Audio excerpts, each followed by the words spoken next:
কি না? হ্যাঁ বলো। জামা পাঠ করছো? হ্যাঁ কেন, কি হয়েছে না বলো না। শোনো না, রাখো না। কি হলো? এই করো।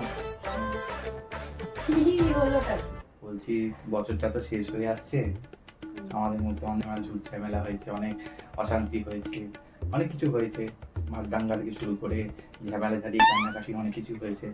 2023টা তো চলে যাচ্ছে, অনেক খারাপ মন্দ সব কিছু স্মৃতি নিয়ে চলে যাবে। এখনো তো কয়েকটা দিন বাড়ি এখনো রয়েছে। তো যাই হোক, পরের বছর থেকে আর কোনো এরকম দুষ্টুমি রাগারাগি ঝামেলা কিচ্ছু করবো না। তুমি হ্যাপি হবে তো পরের বছর যদি না করি? হ্যাঁ ঠিক আছে, ভালো। তো ভালো খবর, তুমি যা ঝগড়াঝাটি করো আমার সাথে। সত্যি তুমি হঠাৎ কি বলো তো ব্যাপার, তুমি এরকম করছো? তুমি সন্দেহ করছো? আমি সন্দেহ করছি না, আসলে তুমি তুমি হাত চাচ্ছ কেন? হাতও ছাড়ছি না। আসলে তুমি এভাবে তো কখনো বলোনি, কোনো বার না। এই বছর ধরে তোমার কি হলো হঠাৎ করে যে পরের বছর থেকে তুমি ভাবছো যে এরকম ভাবে তুমি না, আমার আমি সঙ্গে কি ঝগড়া বললাম করবে প্রথমে না? স্টার্টিংটা শোনোনি মনে হয়। আমি বললাম যে এখনো তো এই বছরটা শেষ হয়ে আসছে, হ্যাঁ এখনো তো কয়েকটা দিন পরে রয়েছে।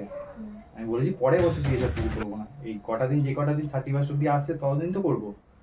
সেটার জন্য রেডি হতে হবে, রেডি হও। হ্যাঁ, তুমি এরকম কেন করো গো?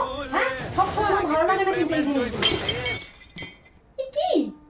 মানে ভাবলাম যে হ্যাঁ হয়তো সত্যি মানুষটার হয়তো একটু বোধ বুদ্ধি হয়েছে, ভগবান একটু সুমতি দিল। না, ও সুমতি জীবনেও হবে না। তা ওর কাজ আমাদের একটু করে দিতে হবে। কোনো কাজ করে দিতে হবে। ভাবলাম যে সত্যি হয়তো ভালো করে ধরে 24টা কাটা দিন, তার আগে আমি বললো এর জন্য না ভালো করে পাঠ করছি আমি। মাথাটাই দিল গরম করে। এর জন্য কোনো কাজ করতে ইচ্ছা করে? ধুর, তেরি, কুচি করে।